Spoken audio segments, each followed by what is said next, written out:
Fil-Parlament il-Kap tal-Oppozizzjoni Joseph Muscat elenka in-nuqqasijiet gravi fil-ħidma tal-Ministru Carm Mifsud Bonnici. Qal li llum huwa wieħed mill-armumenti għall-Korp tal-Pulizija. Fil-waqt li l-korp qed jiffaċċja kriminalità aktar organizzata, għandna korp li huwa mammar bodda tal-biraħ lura għal Joseph Muscat. Semma l-każ ta' ex-uffiċjal tal-Pulizija li jinħeles għax ma kellux l-avukat miegħu. U dan għaliex minkejja li l-Parlament għadda liġi dwar dan, il-Gvern baqa' qatt ma implementa. Għamel referenza wkoll għall-lista dejjem titwal ta' liġijiet li jmorru kontra l-Kostituzzjoni. Il-Partit Laburista għal Joseph Muscat huwa favur id-dritt li l-Pulizija jissieħbu f'union.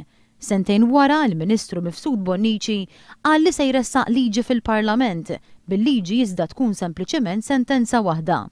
Dwar dak li qal ir-Reġistratur tal-Qorti fis-sigħat li għaddew li l-qrati sejrin lura, Joseph Muscat qal li l-Gvern għandu jirreaġixxi. Semma wkoll il-Whistleblower Act li l-Parlament għadu lanqas biss beda jiddiskuti u qal li bli qed jipproponi l-Gvern min jikxef xi każ ta' korruzzjoni qabel ma tidħol din il-liġi mhux se jkun qed jingħata protezzjoni.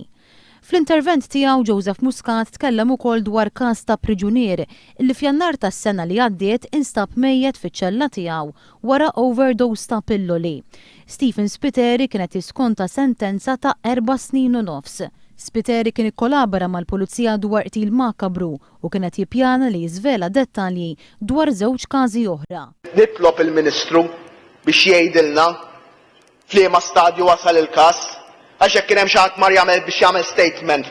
Każ bħal dan ta' dak li kien kollaboratur tal-Pulizija li kien diġà xehed f'każ ta' qtil, kien diġà xehed f'każ ieħor u kien aktar xħajjexed b'żewġ każijiet oħra makabri, allura hemmhekk wieħed irid jara li jkun hemm iċ-ċarezza. Iżda mbagħad instab mejjed bla ħwejjeġ fiċ-ċella tiegħu b'overdose ta' pilloli meta sa ftit tal-ħin qabel kien għadu kif raħ tabib. F'daqqa waħda tal-Priġunier jmut hekk. Hekk! Paxja tal-għera kien fadallu ftit ġimgħat biex joħroġ. Bil-qraba ta' Spiteri jitħallew fid-dlam dwar il-mewt tal-qarib tagħhom. Ħadd ma jgħidilhom xejn ta' assolutament ħajt tas-silenzju qed jiffaċċjaw. Joseph Muscat saħaq li t-talba ghar-rizenja tal-Ministru Carm Mifsud Bonnici hija kwistjoni tal-ġid komuni, l-istess kif kien ġara meta rriżenja Charles Manjon taħt Gvern Laburista. Jekk il-Partit Nazzjonalista huwa tan-nannu tal-Papa u tal-Ministru Mifsud Bonnici, il-pajjiż huwa ta' kulħadd. U din l-istituzzjoni tirrappreżenta lil pajjiż kollu kemm hu.